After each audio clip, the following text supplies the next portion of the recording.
Got everybody in there, Jared? Yeah, we're all in and we're recording. Go ahead, T, kick it off. Perfect. Hey guys, welcome back for another quick hitter session here.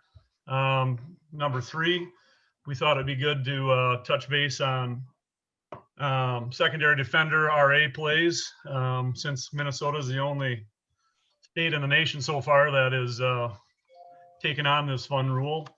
And thought it'd be great before games get started here, either tomorrow night or this weekend or next week for some of us. Couple things we got some plays at the end, just kind of go through an agenda here. If you were on Monday night, and I see some names that were on the State High School League meeting Monday night, you'll be hearing some of that same stuff, as you know. But this is geared for the whole association to hopefully everybody get something out of it, get a little more knowledge, and then ask some questions at the end of the session to help make themselves feel more comfortable with it. So with that, just kind of a quick agenda.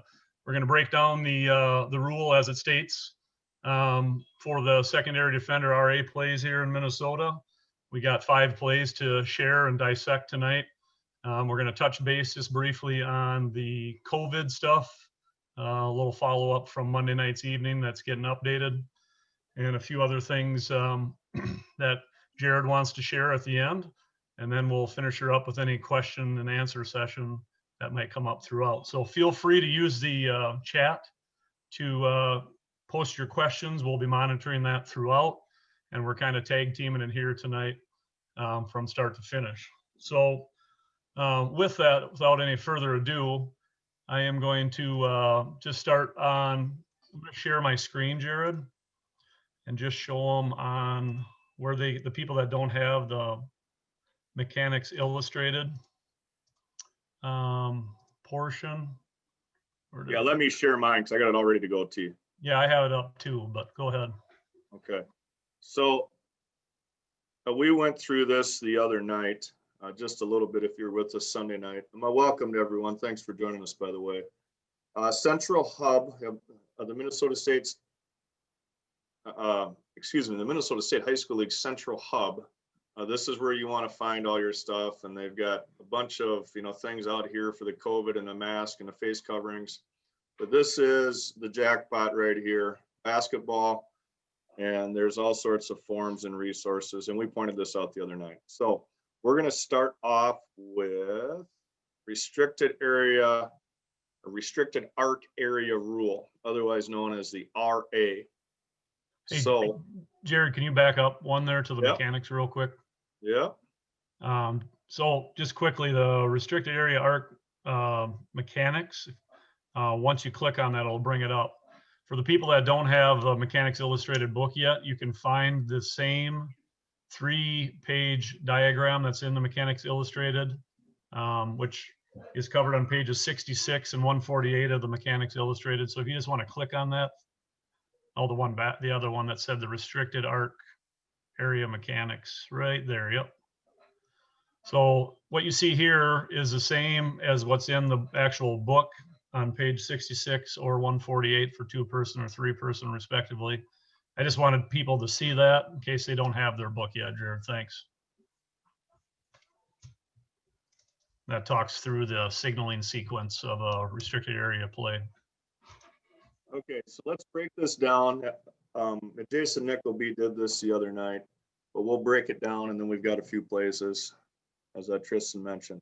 Article 1, a secondary defender, as defined in Rule 441, cannot establish legal guarding position in the restricted area for the purpose of drawing a player control foul charge when defending a player who's in control of the ball, okay? Dribbling or shooting, or who has released the ball for a pass or a try. I'm gonna win this, my contact. I'm gonna win the illegal contact occurs within this restricted area. Now such a contact shall be called a blocking foul unless the contact is a flagrant foul. So there's always exceptions. So a secondary defender. So how do we get down to the definition of a secondary defender? We have a primary defender, we have a secondary defender, and we walked through this process the other night of establishing legal guarding position with LGP. So once we make that initial that initial establishment, that's your primary defender. 2 feet on the ground, your torso to torso, that's going to be your primary defender. Now, if we have that dribbler, I'm going to get head and shoulders past, okay, the primary defender is beat. Okay, the next player that picks up, that's going to be the secondary. So it's critical when you start looking at secondary defender, you got to figure out who the primary defender is. And if you are refereeing the defense, that's much easier to tell that it's the primary defender. Then the primary defender gets beat, and you can do a little self-talk. My primary beat. Now, if we have contact, it's going to be secondary. So that can help you through the process. Tristan, go ahead.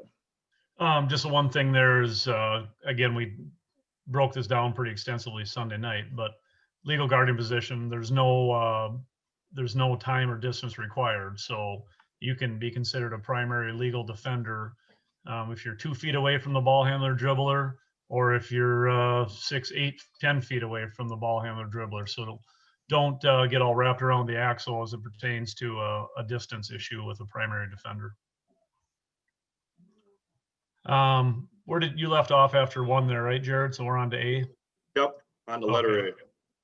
So as Jared said earlier, obviously every rule, it seems in the rule book, seems to have some exception in some capacity.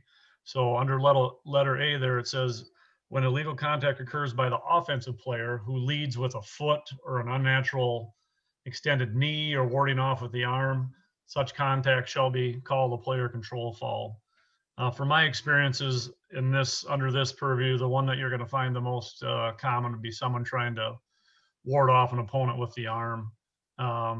Someone that goes up for a shot and they try to create just enough space to get that underhand layup shot off, maybe if they're fully extended or something. So that's where that kind of applies.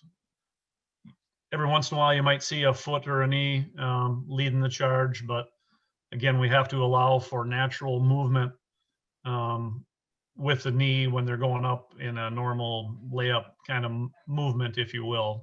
I mean, it would be pretty self-evident when someone's leading, extending with a knee or a foot. I think the word, yeah, they have the word there, unnatural. I mean, it's gonna stick out. So don't make it something obvious in that when it falls under that rule there. Letter B, when a player in control of the ball stops continuous movement toward the basket and then initiates illegal contact with a secondary defender who is in the restricted area, this is a player control foul. So an example of that would be a baseline drive where an offensive player is dribbling towards the basket down near the baseline or the end line.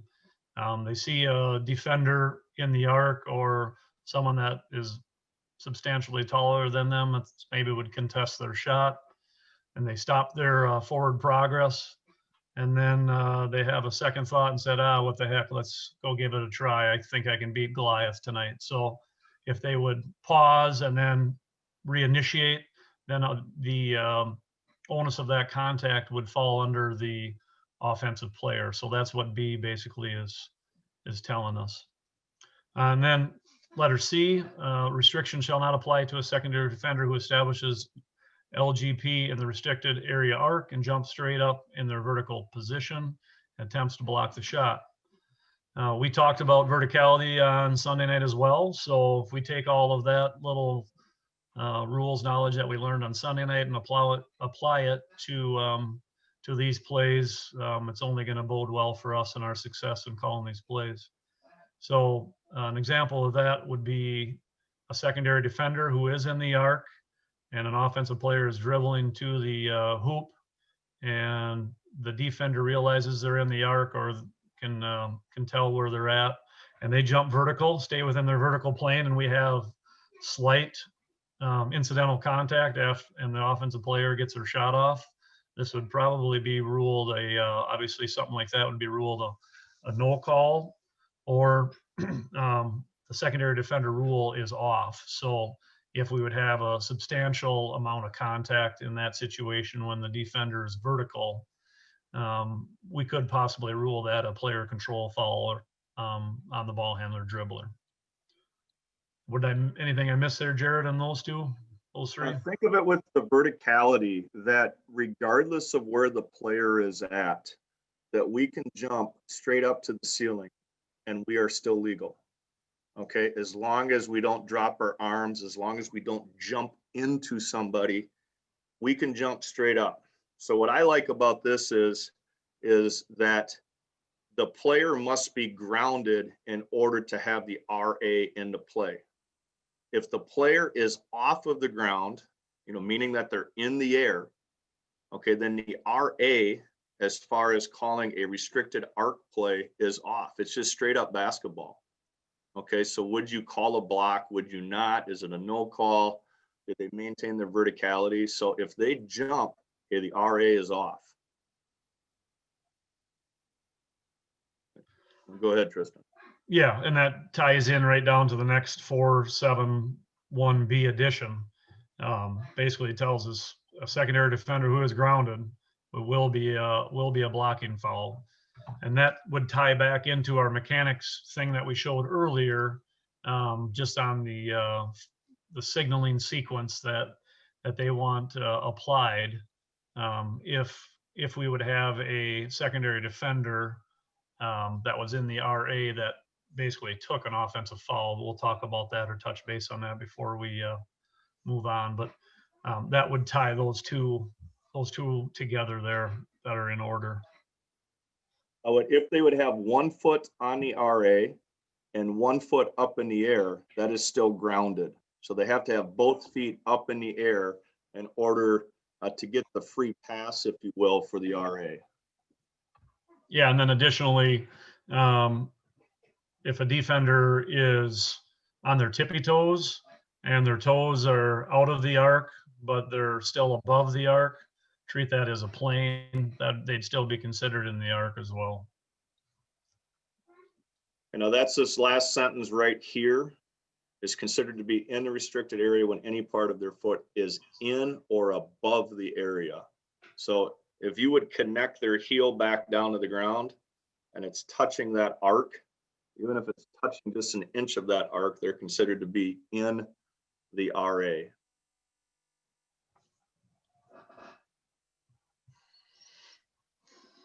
Then this one here, it just talks about the secondary defender a little bit more. It's a teammate who has helped a primary defender after that player has been beaten by an opponent because they failed to establish or maintain a guarding position.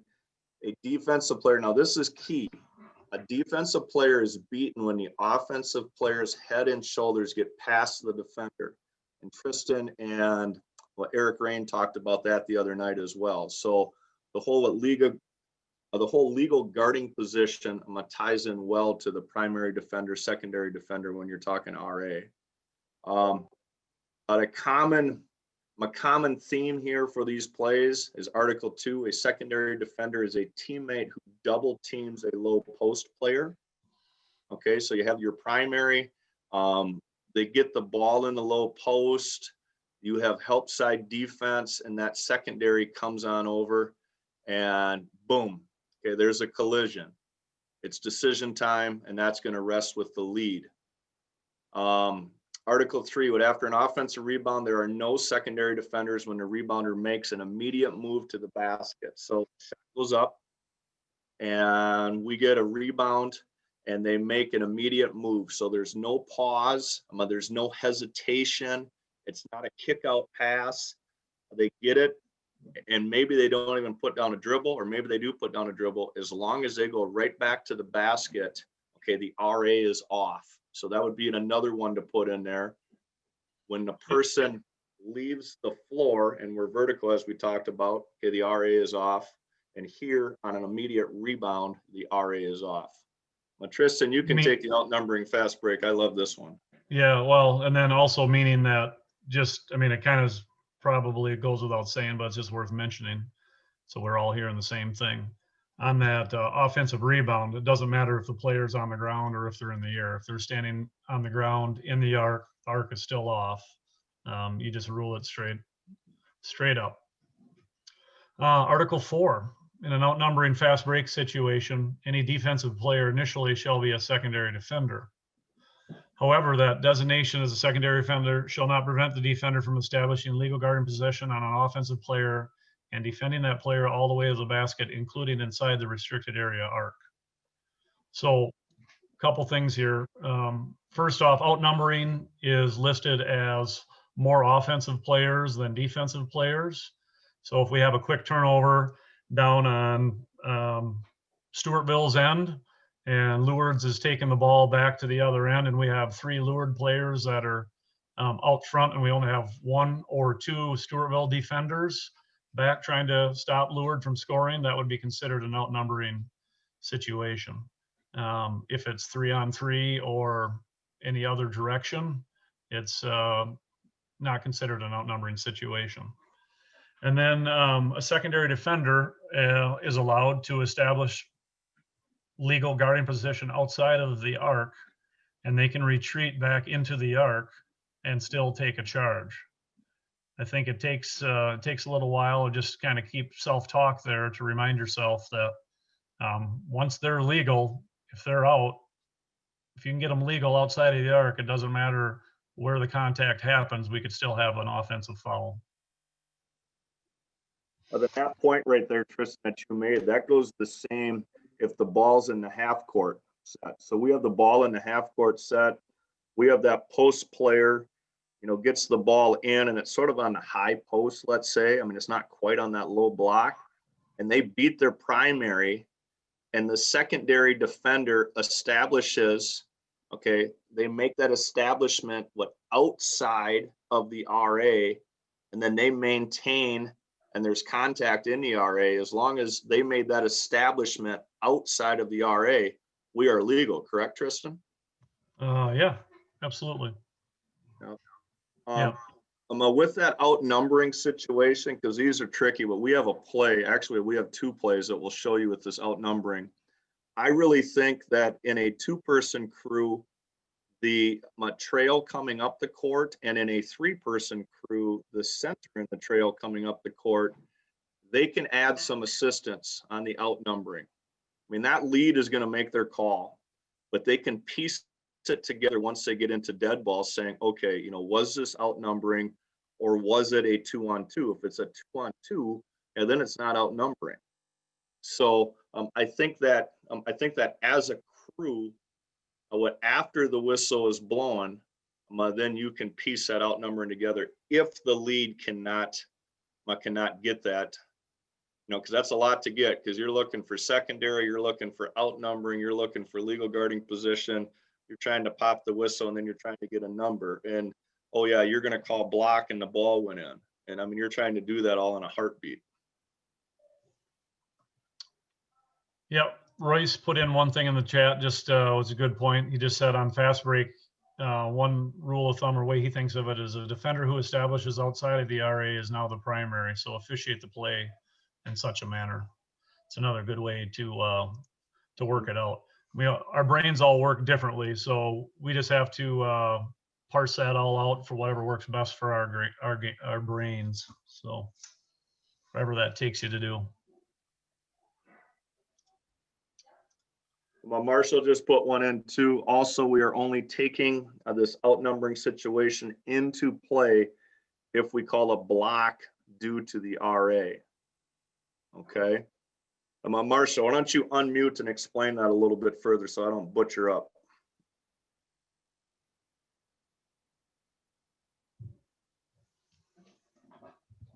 Sorry about that. I was struggling on my phone.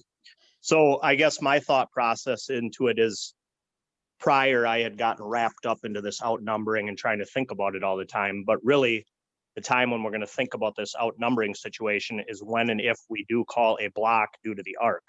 Otherwise, we're just officiating the play on its own merits, and we don't need to overcomplicate it by bringing that into our mindset. I guess that's what I was getting at there, if that makes sense.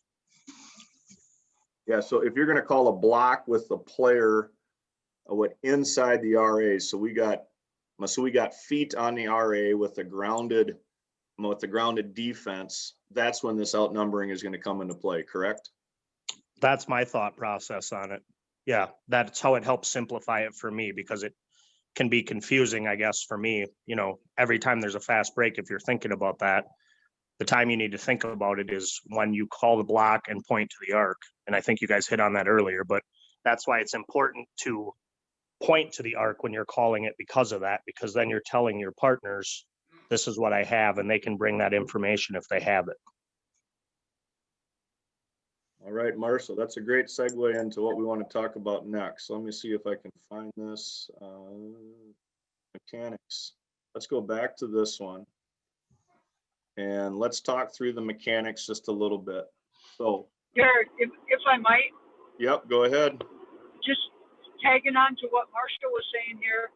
You know, Marshall's saying the reason I'm calling the block is because this defender is in the arc. So you're saying, in essence, I had a player control foul, but because of the location of this defender in this outnumbering situation, I now have a block. So that's just another way to think about it. Good point. Let's talk through the mechanics. So the first one is simple. I mean, we got to put air in the whistle. Okay, so I'm gonna fist it. And then if this is a block all the way, okay, it's the secondary defender, but it's still a block. Okay, just because they came forward, because they were late, you know, whatever. Then it's just a fist, a block, and we're going to shoot two or we're going to score the bucket. You know, don't complicate this. Now, if we get into a situation where that secondary defender is legally established. Okay, so don't worry about primary, secondary. That defender is legally established. And now they take it, boom, I mean, torso, and they go flying. I mean, we got to have a whistle. So now we fist it, we come block, and we know that their feet are in the arc. That's when we're going to point. And just like Marshall said, okay, that point is critical. That's a key, it's a key mechanic, because when we point, we are stating that that thing was a player control all the way, except their feet are in the arc. That's what makes it a block. That's the whole reason for the point. And then they show you a different way to do that. You have fists in the air, point, and then signal block. I think that the top row there is much easier because when we fist it, we're either punching or we're coming with a block. Well, when I fist, I come with a block. That's giving me time to process because I can just keep it as a block. It's a block, it's a block, it's a block. That defender was never legal. And if I don't point, that's what I'm telling my crew, is that defender was never legal. I'm processing, and then I point. Now I'm telling my crew that this thing was a player control, but the only reason it's a block is because I pointed. And I'm going to show you a play here in just a second that I got wrong, but you'll see my processing and you'll see how slow I was and when I pointed. But Tristan, anything to add on the mechanics side of it? No, just you kind of already alluded to it. It was just the fact that number one, it's helping slow you down, but even more importantly, you're communicating to your crew. So that way they're getting a look at that play when they have to go down the other end and possibly rule on a similar play. We talk about wanting to match calls. Well, that's only going to help us out when we're seeing what you're ruling as a potential player control foul. But it's only because of them being inside the arc. So it's just good crew communication as well. If you take a look at this play right here, we had a college coordinator that would say it's 100 or it's 50-50. If we do not have a whistle on this play, because you can tell that knee's going to the chest and this person is going to go flying. If we don't have a whistle, we are 100% wrong. A 50-50. Hey, Jared, Yep. you think you're showing the play right now, or are you just talking about it in advance? I'm just talking about Okay. this, what I'm circling right here. Okay. All right. Okay. So what 50-50 is, I call a player control and it should have been a block. I'm 50% wrong. Or I call a block and it should have been a player control, you know, vice versa. So when I look at a play like this, when I look at a crew, you know, watching a game, if they have a play like this and we don't have a whistle, 100% wrong. if we have a whistle and we may have gotten it wrong, at least we had a whistle. Because if you have plays like this, especially when they are near the basket like this one is, I mean, this one's way under, okay? But if you have plays like this that you are not putting whistles on in your game, the top could come off your game and you could have a rugby fight on your hands. So these plays need whistles.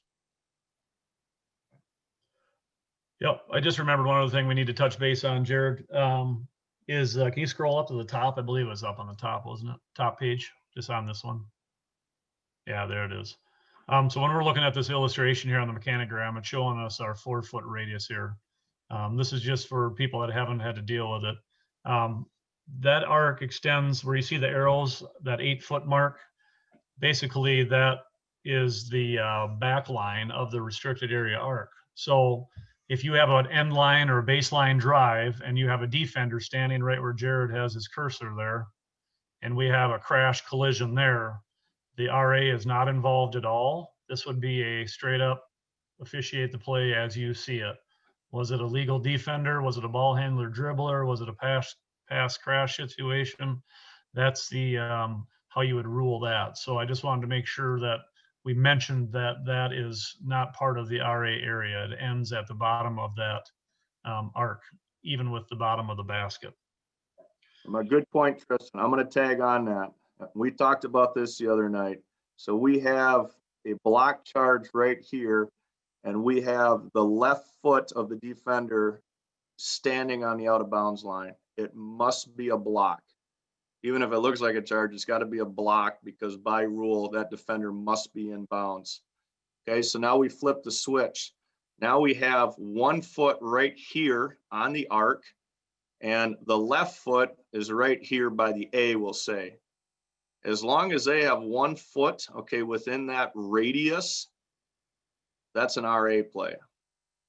So they have to have both feet clearly away from that RA, what end cap from the backboard, if you will. Yep, and then I didn't look to see who was all on here tonight, but the restricted arc just pertains to varsity and junior varsity contests. I believe it's still optional at the 9th grade level. Yeah, correct. I assume if anything was different there, MJ would jump on quick and tell us, but if we don't hear anything from her, I assume we're JV varsity only is where the RA is in play. I just wanted some of the people that might only work 9th grade understand that it's only in force if it's marked on the floor. If you go to a gym and a coach tries to talk you into using RA and it's not marked on the floor, it's a little tough to do it. We're not going to go out there and put tape down right before the game starts. So just wanted to make that quick comment. So Tristan, we have a 9th grade game on a varsity court like most of them are, and the RA is down on the court. Okay, the RA is there. We're going to use that, correct? Even if it's a 9th grade game. Yeah, well, I think it's stated that it's optional. So I would just be a little proactive and maybe ask your coaches and see what they say. If they're both fine with it, yeah, I would rule with it and use it. But if one of them, objects to it, obviously you're not going to use it because it is an optional at that level. Okay. Should we go to some plays? I think we should. Okay. So these plays are listed right out here. So I'm in the basketball website of RAOA, way down here at the bottom. And we looked at these plays last year at our meeting, and we're going to look at them again. Let me throw this link in the chat. So if you want to do something a little bit different on your end and maybe play it on a second device, that would work too.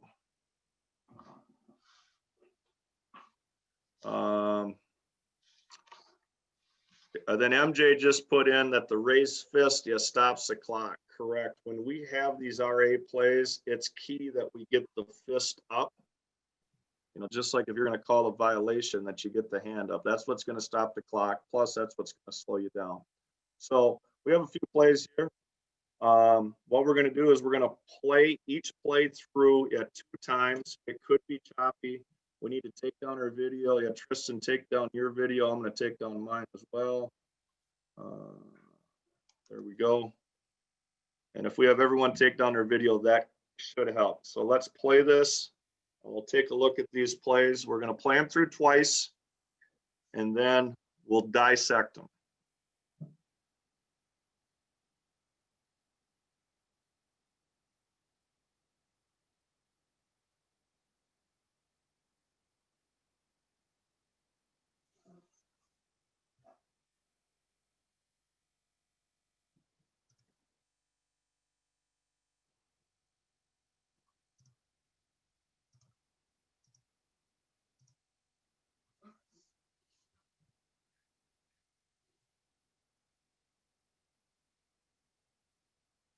All right, so let's go back. Let's take a look at this. So we do have a collision down here. This needs to be called, and the lead puts the whistle on it. In high school basketball, when it comes to the lane, and Jason Nickleby mentioned this the other night, the lead needs to own the RA. Okay. This is nice because it's set up on the same side of the floor. But if the lead was over here, the lead still needs to own this play because the lead is in charge of the RA. So we get the pass to the wing.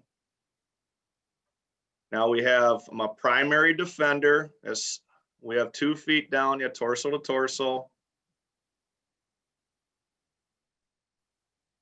Okay, so then we had a switch of defenders. She would tried to pick up, but for sure, if this number 3 is coming over, okay, this is what the lead needs to be nailed in on, because this is secondary defender all the way. She didn't beat one primary. I think she also beat this girl. So regardless, this one is a secondary defender. So we come on in, gonna freeze it right there. Hopefully that shows up. We have the defender at 2 feet on the ground, at torso to torso before the shooter rises. Okay, throw the RA out of it. This is legal guarding position. She is not coming forward. She has her knees out a little bit. I wouldn't get too hung up on that unless that is unnatural. I don't call this unnatural. So now the shooter goes up, we have a collision. And the lead, it puts her fist up, and then she punches it. So let's take a look at the feet now.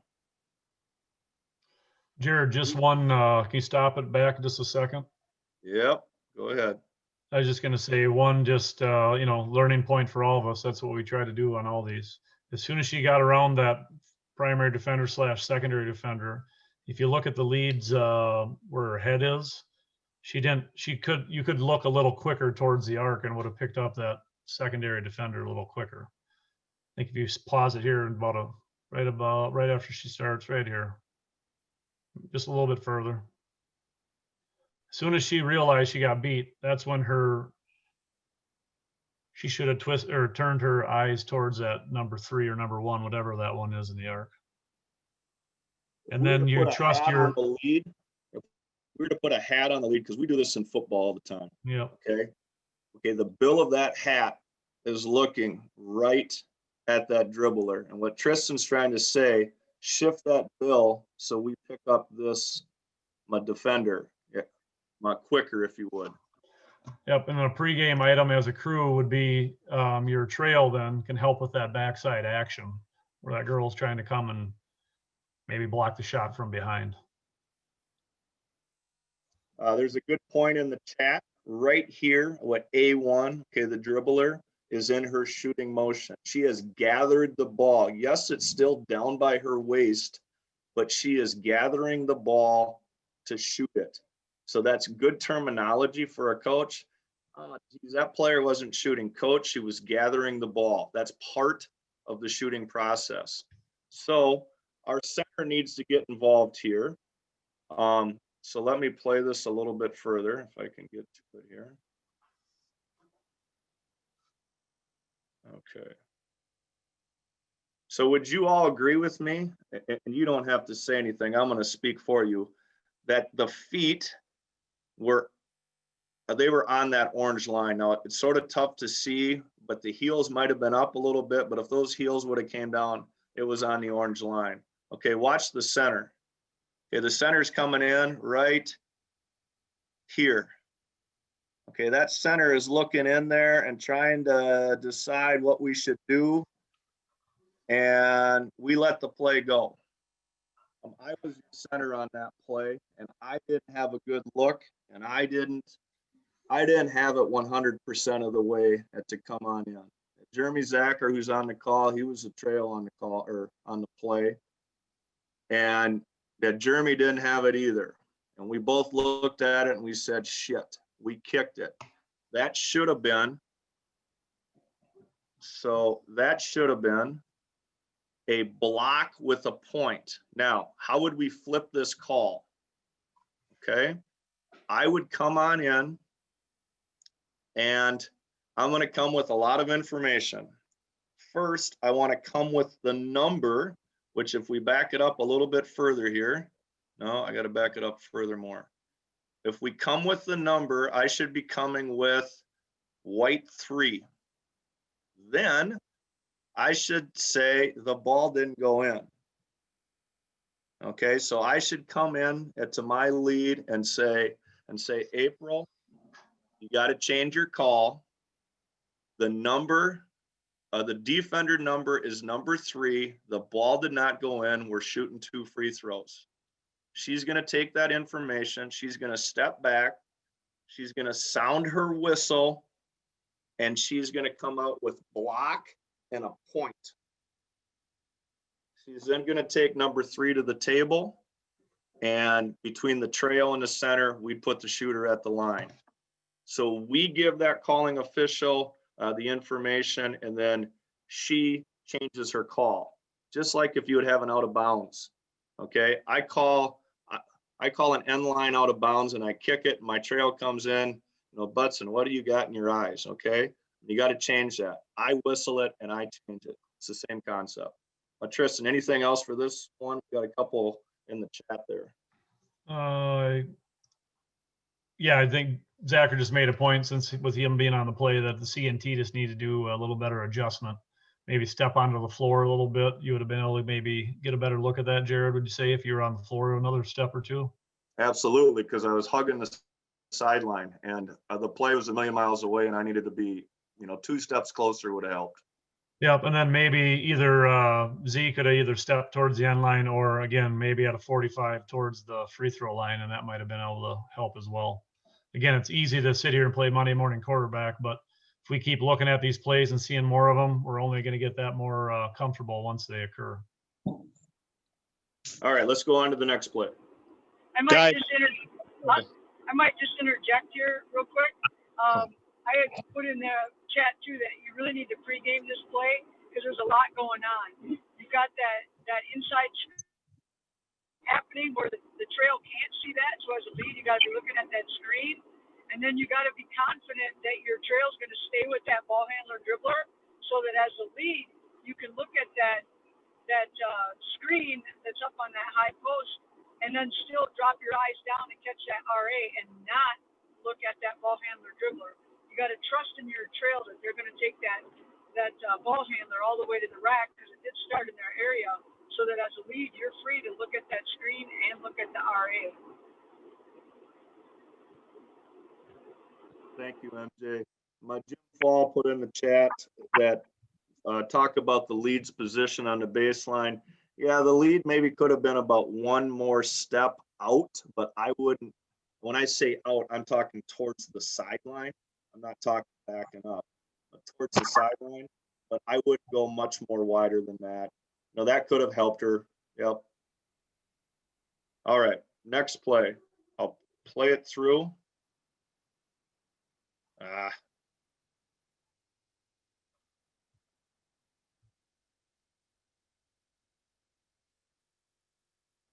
we're getting there.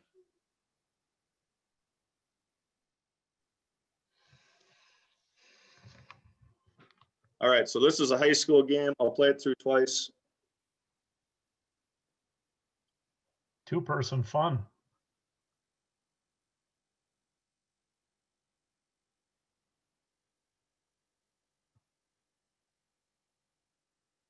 You had some help there, Jared.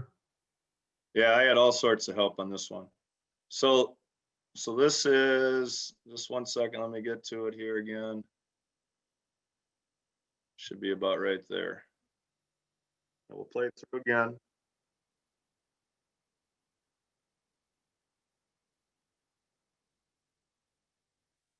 Okay, so the first things first, I think we all agree that this has to be a whistle. If you don't have a whistle on this, you might have to get carried out of the gym. Okay, you got to have a whistle. Now we got to try to get the play right. So this is a fast break kind of a play, obviously.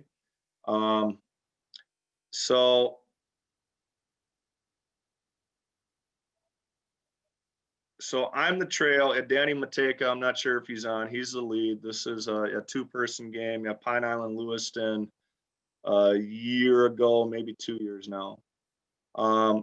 So I sort of get sucked down here just a little bit too far, but I wanted to see that ball if it was going to get tipped. Danny's taking a look. Now we're off to the races. So we have red, which is Lewiston. They're in offense. We have Pine Island on defense. Right here, this is a one-on-one. This is not an outnumbering situation. Okay? So the RA is off because this person's going to try to get defense legally established. And it doesn't matter where their feet are because this is one-on-one. Now, the question is right here, did this person establish legal guarding position? And I'm going to say, now I'm screened bigger than life. I'm busting trying to get into position. But I'm going to say that this is a legal guarding position. We have 2 feet down on the floor, torso to torso. And then we have the collision. Okay, I fist it. Now, this player comes in from the backside and they try to block. I mean, if I didn't call a block, I mean, hopefully Danny would have came with a foul on the shot. But because we already are into dead ball, we're not going to call that a foul as well. And if you're going to call that anything, it could be a dead ball tech. But I mean, don't show them that you're smarter than what you are. So it's just going to be at a block charge. Now the question is about the feet. Well, in all reality, I mean, this is a player control. Okay. What Danny and I did was we got together, we had the feet on the line, which I believe that the feet were on the line, and we got sort of wrapped around in the rule and the whole outnumbering. And we ended up going with a block, and we put a free throw shooter at the line. And Lewiston, I'm a Matty here. I mean, he was happier than heck. And then I spent some time talking to the PI coach and trying to explain myself. And we ended up shooting the 2 free throws. Everyone was calm, but this play got sent to us, and we learned a lot from it. And Tristan, what do you got? Nothing. I think you just clearly, defined that you did not have an outnumbering situation. I know we could sit and parse it fragment by fragment to see. You'd probably have difference of opinion if he had 2 feet down facing him, but I'd agree with you. He easily could have just he was trying to get one, and like you said, you probably were just, what was the first year? You think this was 2 years ago, Jared? I believe it was 2 years ago. I believe it was the fall of 18, I believe. It was early in the season too. So, right. So everybody's still just trying to figure out the rule at that point, not necessarily you, but the players and coaches. And like you said, I think the biggest point takeaway from this is just knowing that the arc is off. It's a primary defender. We rule it straight up as we see it. One tip I'll give you on a play like this.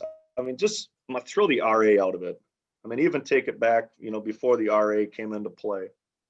If we have a 50-50 block charge early in the game, and I mean, you could flip a coin, okay? It's got to be a call. It's either a block or a charge. I'm going to make that call a charge. every time, especially at the beginning of the game. It's going to make your life easier as you go with drives throughout your game, because they know that this crew is going to reward good defense. I'm talking about a 50-50. I mean, you got people talking in the stands. Was it not? I'm going charge. I'm going to punch it, and that's going to keep the play around the basket cleaner and safer and easier for you for the rest of the night. We'll go on to the next play. Let's see, where am I at here? Okay. We'll let this one play through. We got 3 more plays. I'm going to take this one, then Tristan has the last 2. And you can tell, by my walk, I'm going into Danny. I'm pulling up my shorts. I'm like, what the heck are we doing?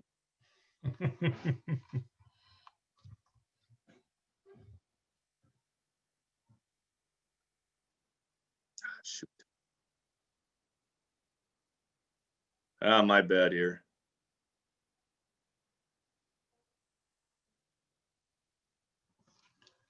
Well, the video is coming through a little bit better than it did on Sunday night, so that's good.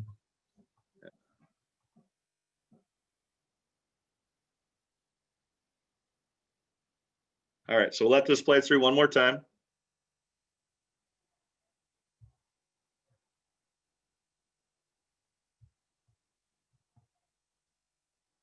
All right, so now let's go back, break this one down. I had nightmares about this play. So I'm the lead on this. So we're going to have a collision at the bucket, okay? And you saw my mechanic. I fisted. I went block. There was a lot of processing going on. I had the gerbil running around my head, and I came with a big point, okay? And what I ruled was that I had that defender's feet in the arc. I had her legal. I had her legal first, feet in the arc. This is an RA play, okay? Not so fast, because take a look what happens here. This defender on the ball, this is the primary defender, 2 feet down, torso to torso. Watch what happens. Still the primary defender.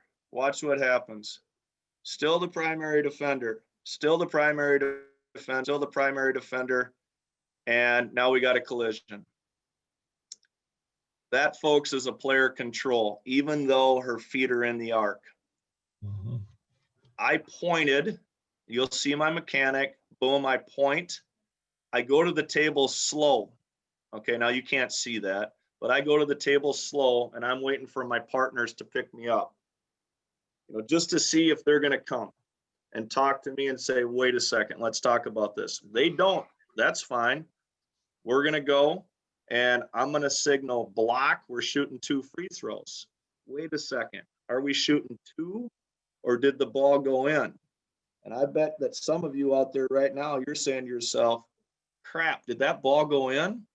Well, as a crew, we were saying that same thing. And the ball did not go in. Okay. So this is late in the game. This is period 4. This is a playoff game. We're like 3 minutes to go. So this is huge. Are we going to shoot 2? We're going to shoot 1. And we were in the soup. I had to bring both coaches together. I had to figure out if we're shooting 2 or shooting 1. I had to talk to the table. Nobody knew if we were shooting 2 or shooting 1. I had the coaches talk to their assistant coaches. Nobody knew if we should shoot 2 free throws or shoot 1. But the coach, down on this end, was adamant that that was a primary defender. I should have listened to him. We went and we shot 2 free throws, which was correct because the ball didn't go in. Okay. However, that should have been a player control.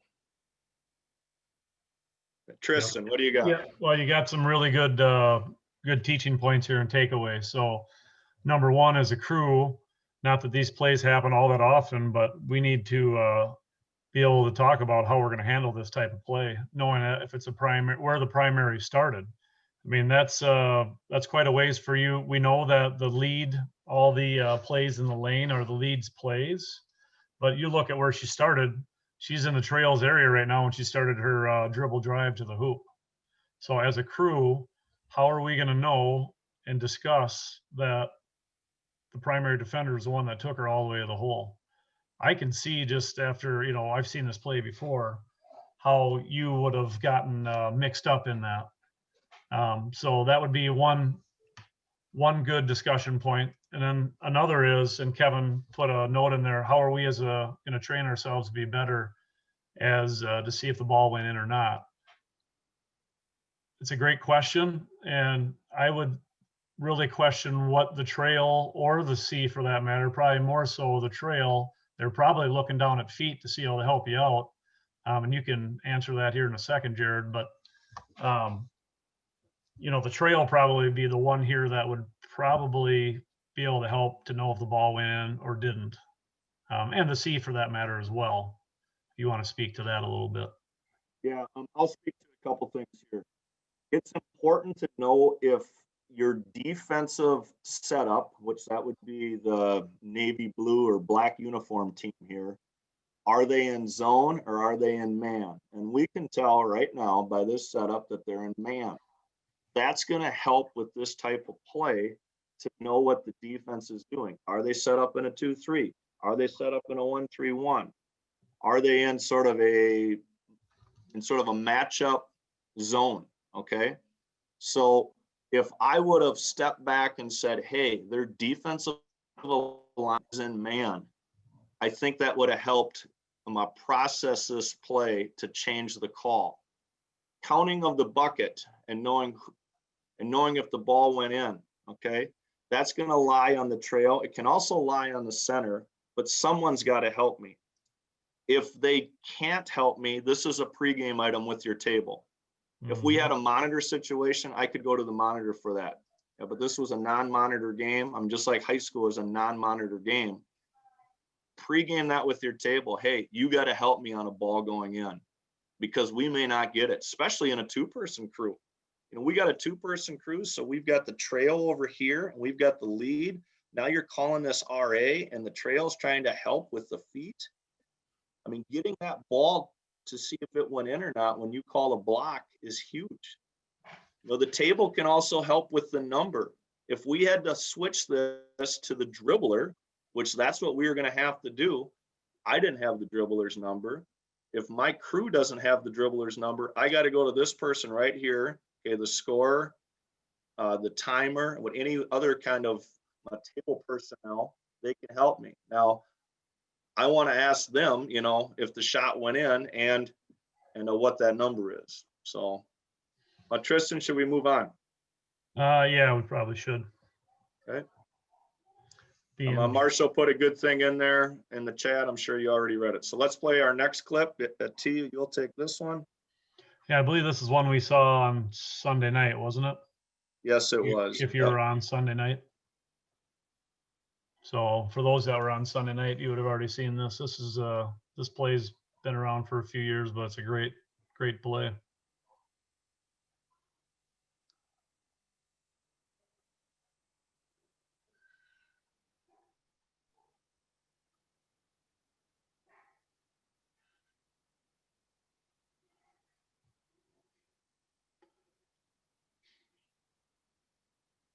I keep seeing something about Farrah Fawcett in the dating game in 1969. I can't help but chuckle.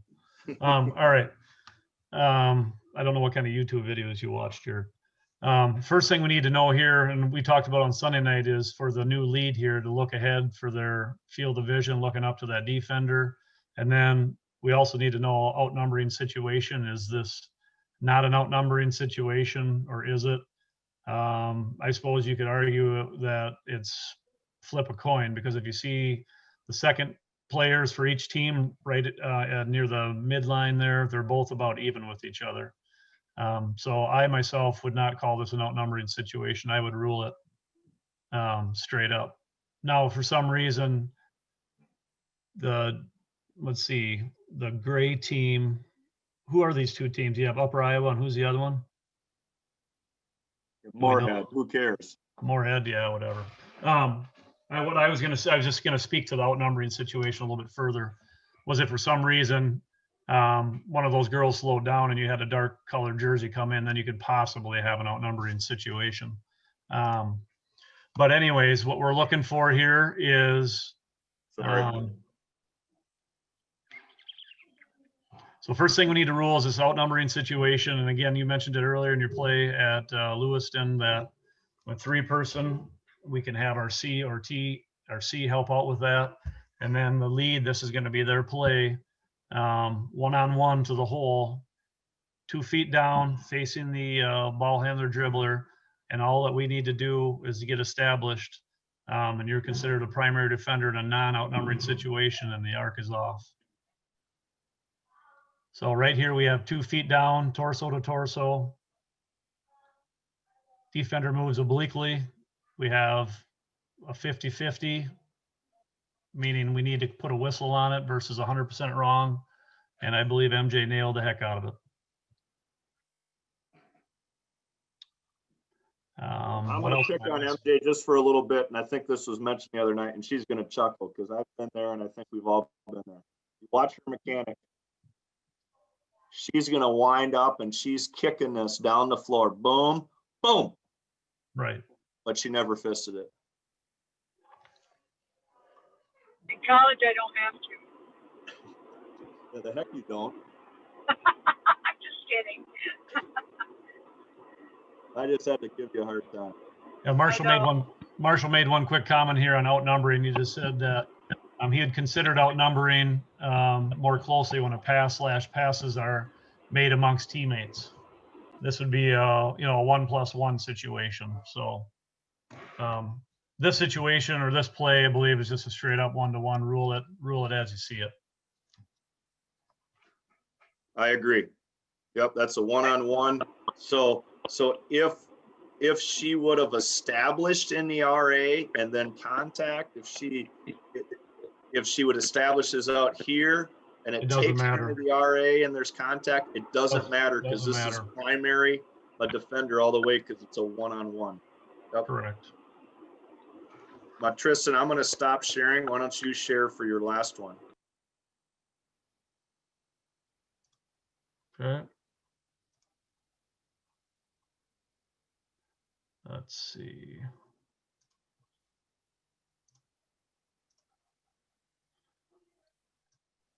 All right, we'll let her play through. This is UMD at Winona a couple weeks ago.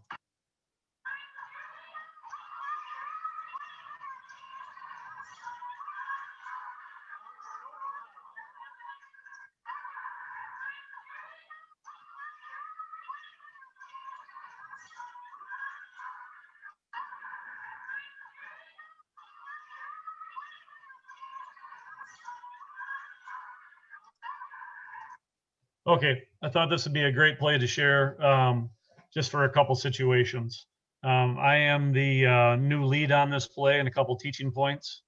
And again, we got to look back, and the first thing we're trying to figure out, is this an outnumbering situation or isn't? I rule this 2+2 or 2 = 2. So I have this as a straight up non-outnumbering play. We have a fast break down towards the floor. Down into the front court. I'm coming to set up as the lead. I see the potential possible block charge situation setting up. After I rewatched this play, I didn't like where my eyes went. And this is another pregame item that you could do with your crew. I will move it ahead here just a right here when that pass went to the open shooter, if you will, which is in my primary. I'm still responsible for that contact in the arc. We ended up, as you saw, not having a whistle on this. And I think you can argue that this is maybe incidental contact. It's not a ball handler or dribbler. Neither coach said anything after the play, but this might be a situation where you could pregame to have your trail help on this jump shot, knowing that the lead has to stay with that defender in the arc. Now, our ball handler dribble there, if she would have kept the ball, you can see that she has her feet over the arc. So the arc would be on, and we would have had a block chart or a block play or a block call here. Can't even talk tonight. maybe because I've been up since 1:30 in the morning. Backing it up a little bit here, I have a primary defender get set here. 2 feet on the floor. It's not for very long, but I believe she gets legal here as a primary defender. Jared, jump in here. Whatever else you got. Well, there's a chat saying that they think that they need a whistle, and you and I chatted about this a little bit, and I sort of was wishy-washy on it, if we needed a whistle or not. What Marshall just put in here, that in our high school game, a whistle here will improve unless we are 110% on the incidental. So play it through again. Yep.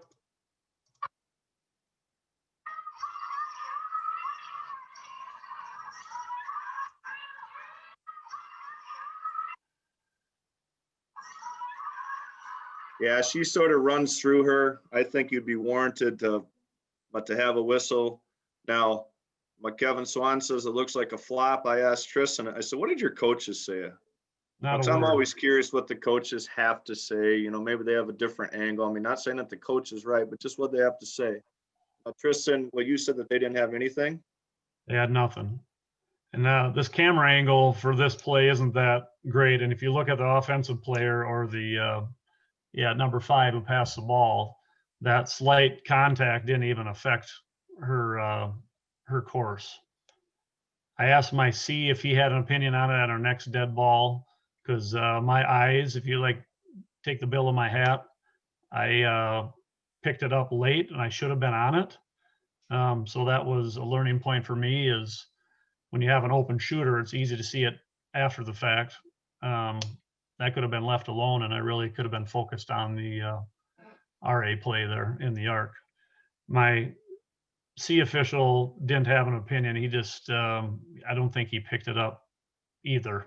So I just thought this was a good one just to look at and to share, to learn from, knowing that this is Leeds primary. And I'm willing for any other thoughts on that. But Tristan, one thought that Mr. Rain put in the chat, which I think is a great one. Okay, Mazaker just put it into that the lead should stay with the pass. So, but this is a pregame topic, and I mean, I don't care if it's RA, I don't care if it's out in the middle of the floor, that wherever the pass goes, okay, if it goes into your area, you know, which we know what our areas are. Okay, so in the high school game, this pass goes in to the Leeds area. Lead needs to go with this pass.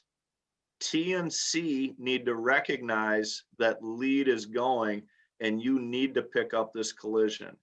And these pass and crash situations, for me anyways, if they're out in the middle of the court, okay, they're easier. But when they get tight to the basket, they get more difficult, for me anyways. So if this ball would have came through and she would have kicked it out over here to the C side, okay, then the C is going to pick this up, and then the lead would pick up the crash.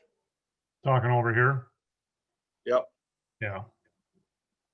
Yeah, I just think it's a good pregame item, so something to talk about. Okay, so Mazaker, I want you to unmute and talk, because maybe I'm saying something here that I said wrong. All right, can you hear me okay? Yep. Yeah, so my thought on this is it doesn't matter. You know, if you look where the ball is right now and the player shooting the ball, what are we going to referee on that play? Whether she's got a nice release on her shot or, you know, there's nothing to look at, right? Even if she kicked it way out to the corner for a 3, you know, where in, you know, women's college, that's still ours. You know, high school wouldn't be, but still, in my opinion, that big crash that happens, it's more important to have eyes on that and rule on that. Even if you decide it's incidental, you can at least say you saw it, than to shift over to the wide open look. Because right now, if our lead stays with the crash, great, we got it. We got whatever it is or whatever it isn't. And the trail coming up the floor can look at that wide open jumper with nobody contesting it. Does that make sense? Yeah, and that's exactly what I was trying to say. I wasn't happy with me looking at a non-contested shot. I needed to stay. I picked it up right as about a split second after where I had it paused right here is when I picked it up.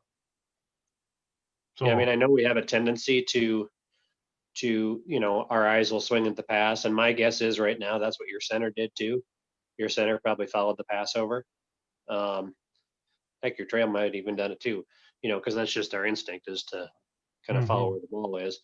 But even on this play, if she's out beyond the 3-point arc, we don't really care about whether it's a 2 or 3.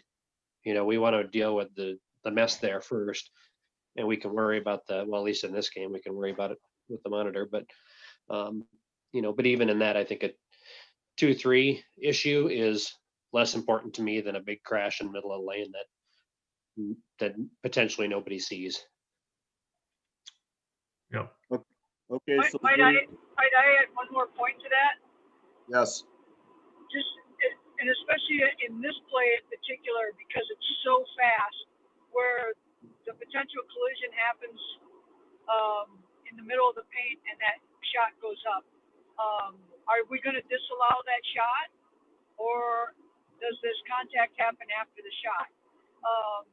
Like Z said, if they kick the ball way out to the corner, we've got a little more time, right, to determine what happened first. Okay, but this is where, like Jared talked earlier about, where we have to come together and piece things together.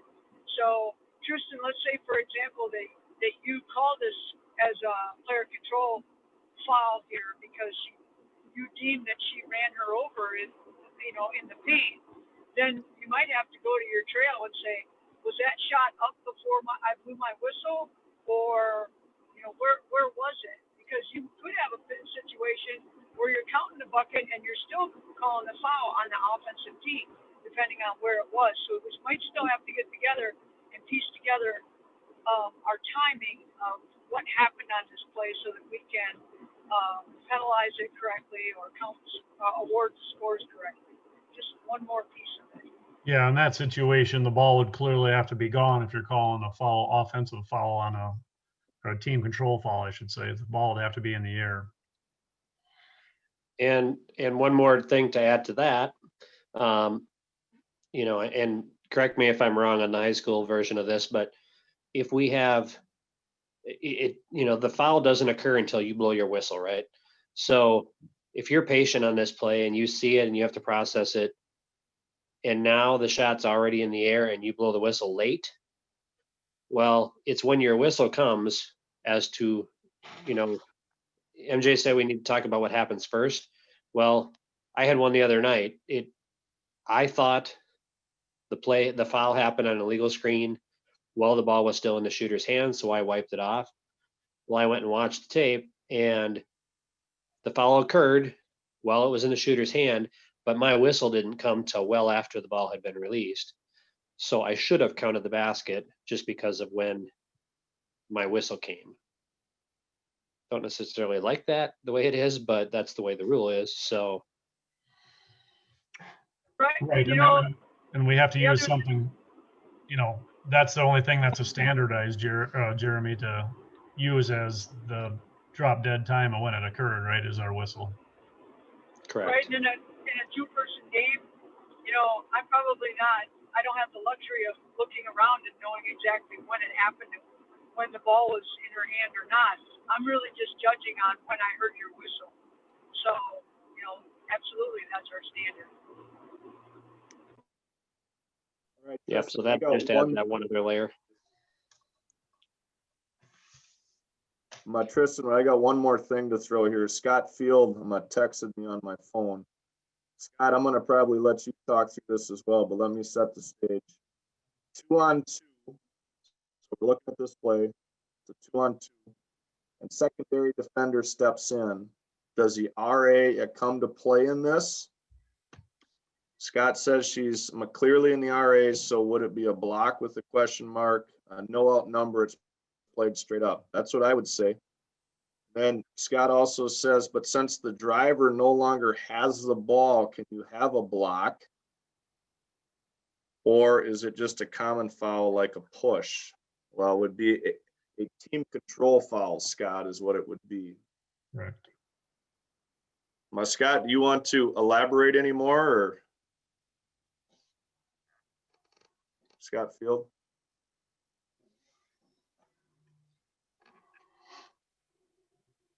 And we don't have to either. Yeah, I think the biggest takeaway from all of these, if we're going to try to wrap it up here shortly, is these can happen fast. These are type of plays that we got to have pre-game discussions about and be prepared on them. And if you have information, we need to be able to go and supply that to our calling official. Don't let him be sitting out there on the end of the plank on the pirate ship all by himself.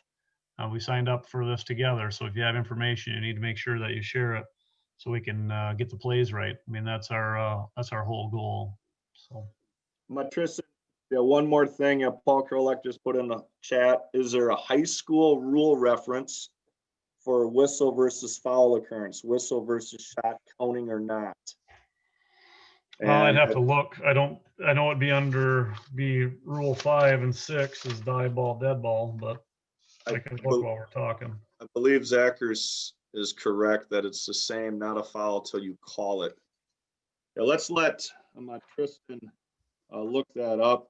Tristan, can you stop sharing and I'm going to share? Yeah, it's right here. I found it. 6-7-5. When the ball becomes dead or remains dead when an official's whistle is blown. Okay. There, I stopped here. So let's jump to talking a little bit about some pregame protocols. Just a second. Let me get out of this.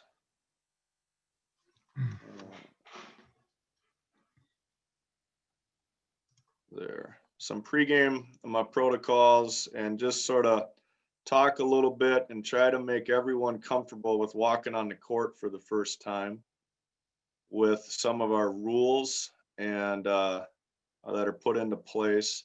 I was going to send out an email. My day sort of got turned upside down. I have that email 3/4 of the way typed, and I'll get it out before I go to bed tonight. But I'm going to put a lot of this in the email. But a lot of it is found right here as well. No, that's not it. Shoot, where was it? This one, I believe. Okay, so just a couple of items here. Pre-game procedures, requirements, okay? Crew's gonna take the court at the 10-minute mark. So it used to be 15. We know we can go out there at 10. Jason went over this the other night.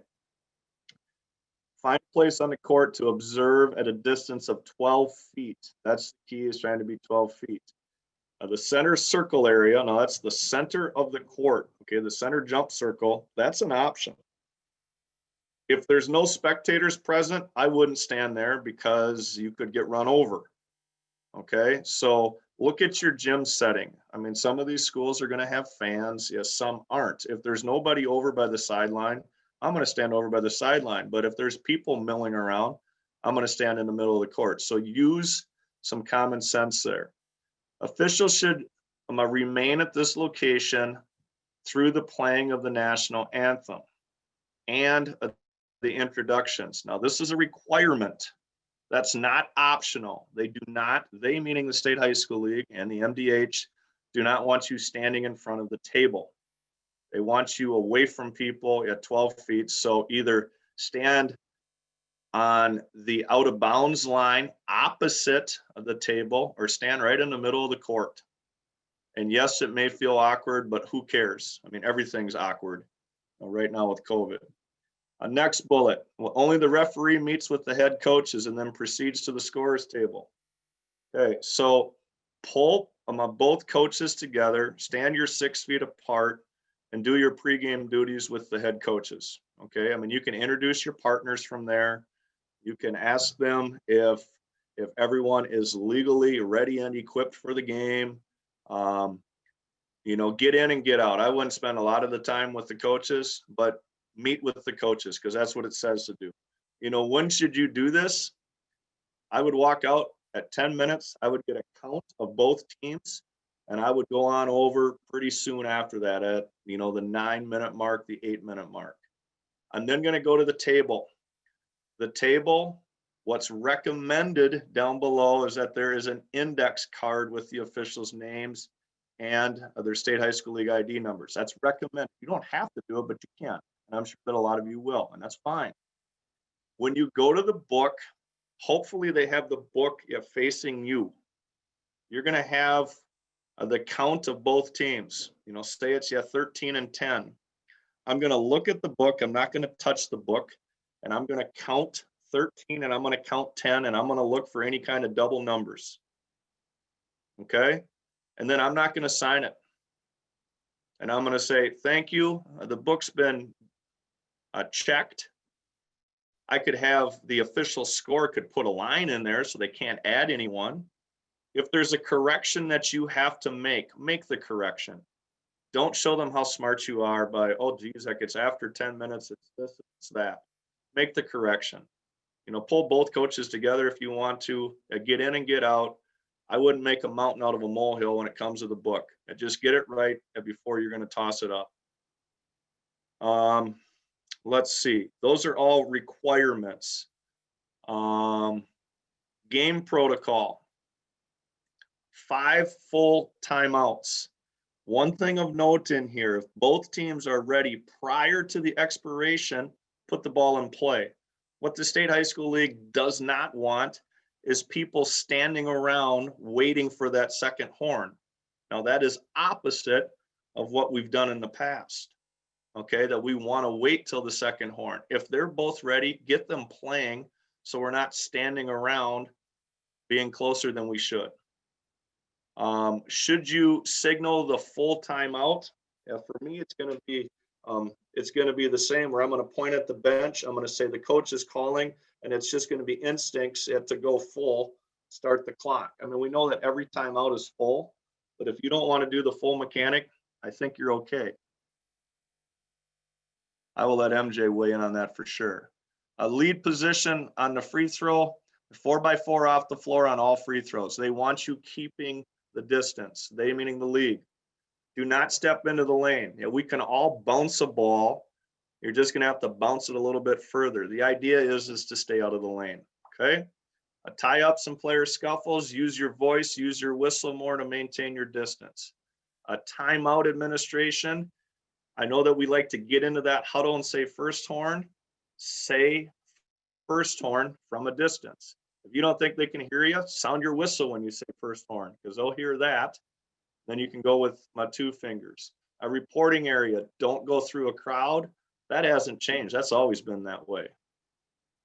This is a recommendation. Bounce the ball on all throw-ins. What I'm going to do is I'm going to bounce the ball all over the court. As the lead, if I think that there's going to be a quick shot and I want to have a good angle on it, I may or I might would hand the ball. That would be the only time that I'm going to do it. But you can bounce it on the baseline. I mean, anything's going to go on that bounce. If you have a poor bounce and the player fumbles it, sound your whistle, kill it, and do a redo. Now, don't make that more complicated than it is. Halftime. We usually come out at 3. Now you come out at 2 minutes. You go to the center circle or wherever you were at before. Well, actually it says requirement.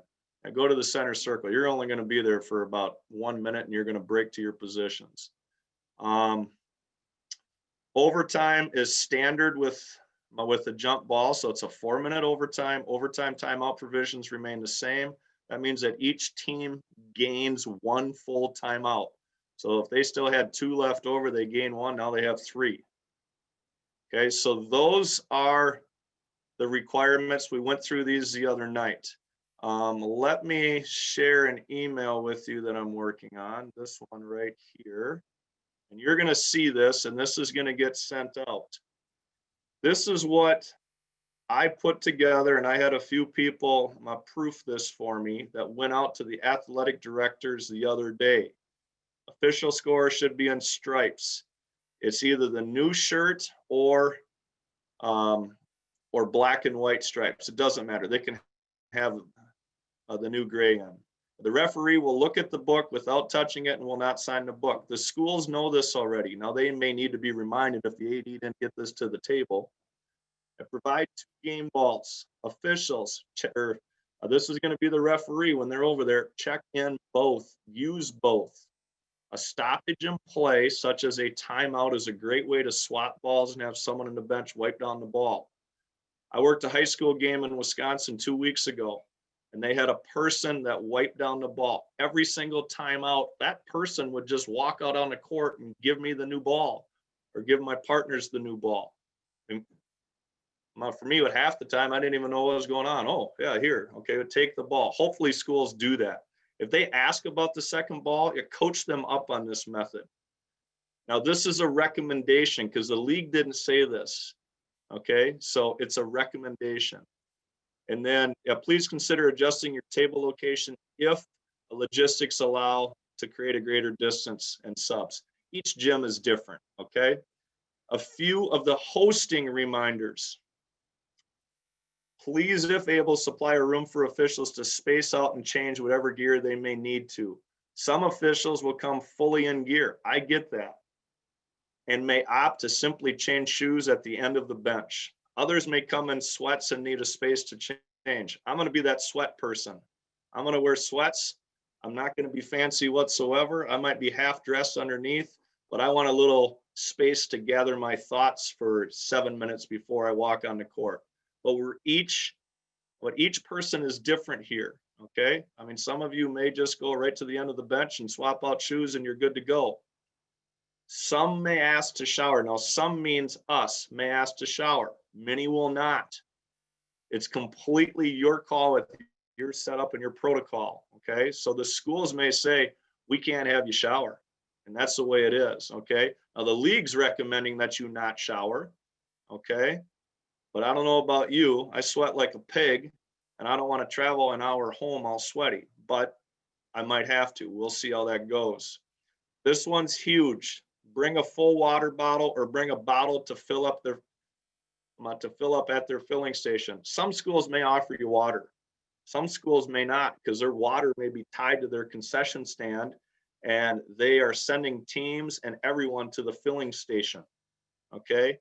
I would be proactive with this, and I would have a water bottle of some sort with you, a thermos, I mean, whatever, okay? So that was sent out to the schools. Once again, I will send this out to you so you have it as well. I'm gonna stop sharing. Tristan, MJ, what did I miss? I see that the chat is lit up here. Just one thing I was going to say, you mentioned, Jared, about bouncing the ball on the inbounds any place. Absolutely, get yourself away from the player. However, same protocol as if the ball, if you're the lead official and the ball goes out of bounds on the other side, you're staying in the front, on the other side of the lane, and you're staying in the front court, force that switch, go over to the other side. Do not bounce it underneath the basket, staying in the front court. It's different if you're going backcourt to front court, and you want to bounce across, that's fine. But if you're staying in the front court, force the switch so it puts you in a better position. Thank you, MJ. Mallory, I'm gonna put a nice chat out here. Yeah, when I confirm with the ADs, and I did this as well today, Mallory, too, for planning purposes, will we have a space to change and shower? Throw it at them in a question format. That gives them a chance to answer it. People have asked me arrival times, when should we get there? Well, if you're one of the people that are going to change shoes on the end of the bench and you're working a JV varsity set, I would say that you got to be there. You have 15 minutes beforehand, so you can take the court, by 10 minutes or so.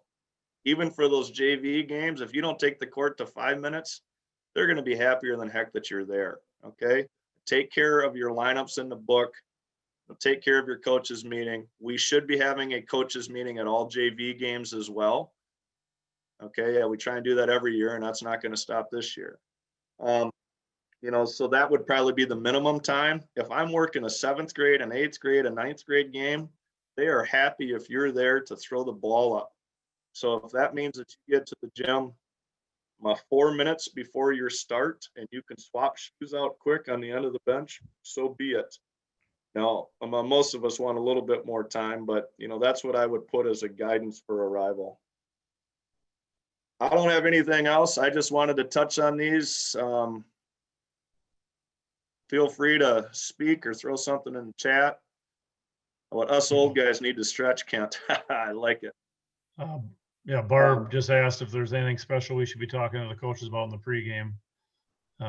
And to that, I would say nothing more than normal and just the general reminders with our COVID restrictions that you're going to be bouncing the ball all over. I mean, that's just some simple things, but I can't see anything very specific other than some of those small things you need to mention. One thing that I'll add to that, Tristan, is, and we had an issue with this a couple weeks ago at one of my college games. Coach wanted a timeout. He's jumping up and down, yelling behind a mask. I can hear him yelling. I have no idea what he wants. He's frustrated with me because I don't grant him the timeout. I said, I don't know that you want a timeout. I can't hear you. I can't see your lips. So one of the things I think that's really important that we tell coaches is to give us the old big T sign when you want a timeout. Okay? Because a fist in the air does not mean timeout to me. A hand open palm like you're trying to give me a high five does not mean a timeout to me. So we need a good visual, big old T kind of thing so that we know that you want the timeout. Thank you, MJ. Tristan, Yep. you and I talked about this earlier. Yeah, Prondo's got a great question. Yep. What do we do about a mask coming off of a player? What's our protocol? How do we handle? You want to walk through that, Tristan? Yeah, thanks for bringing that up, Mark.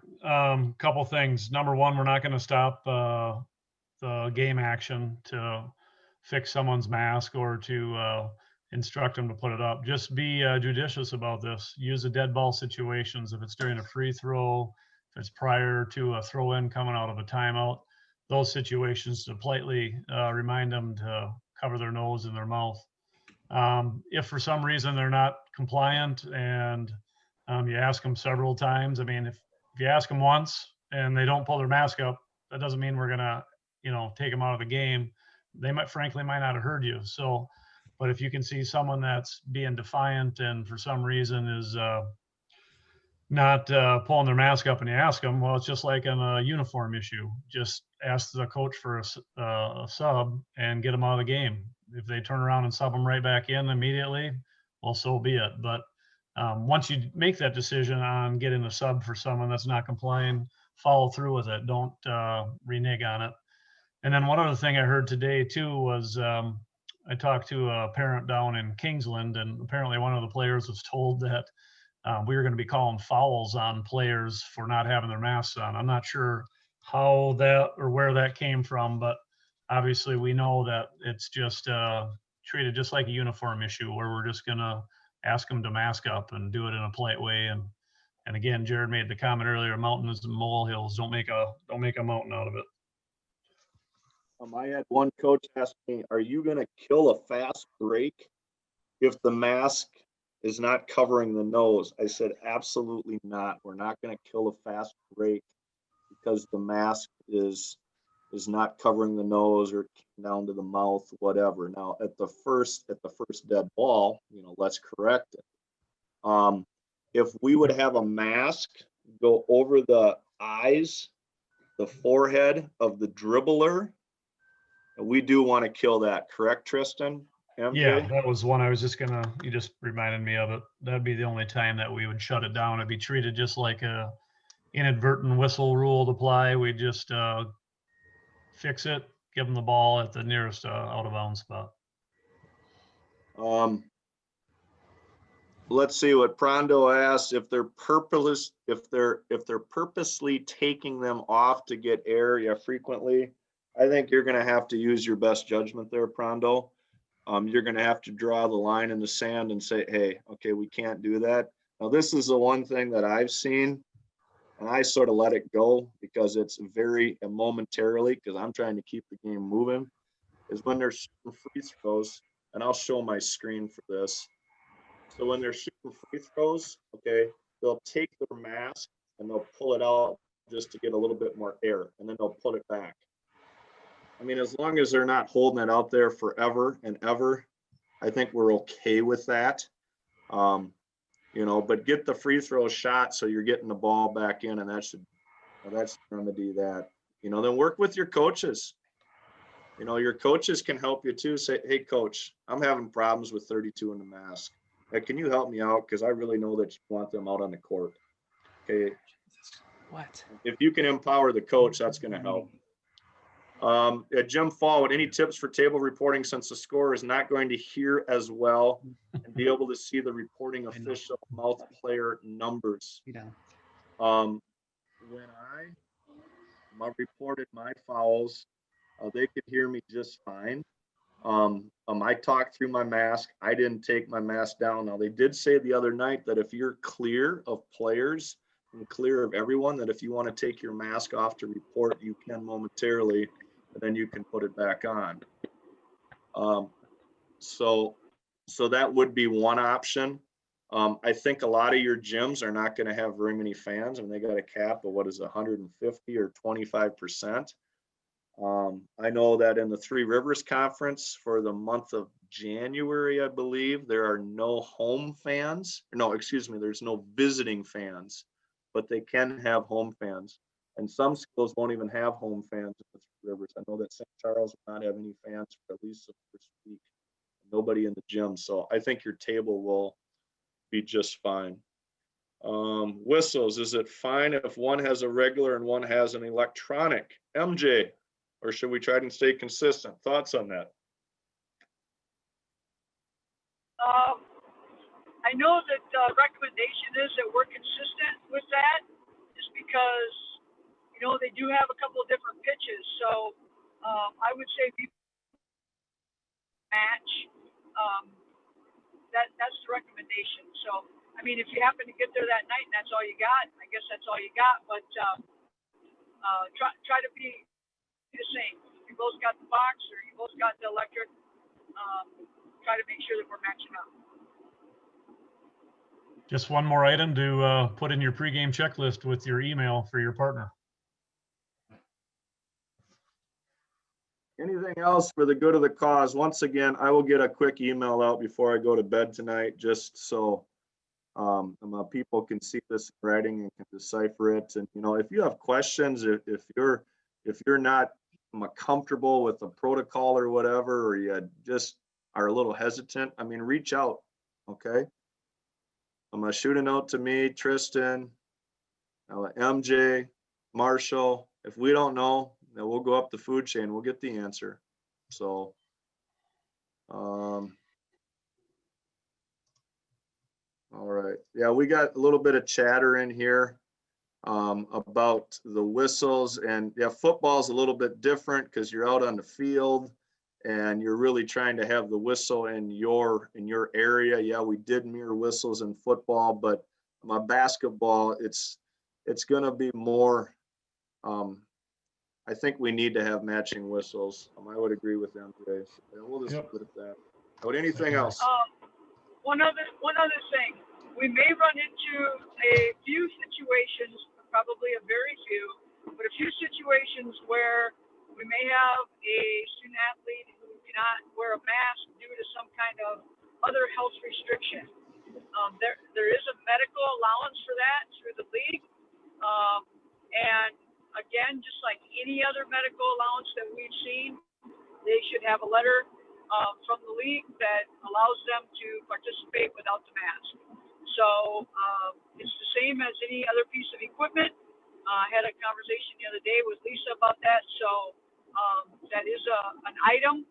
And so just know that if somebody says, oh, well, number 10 can't wear a mask tonight, say, do you have your medical letter from the state high school league?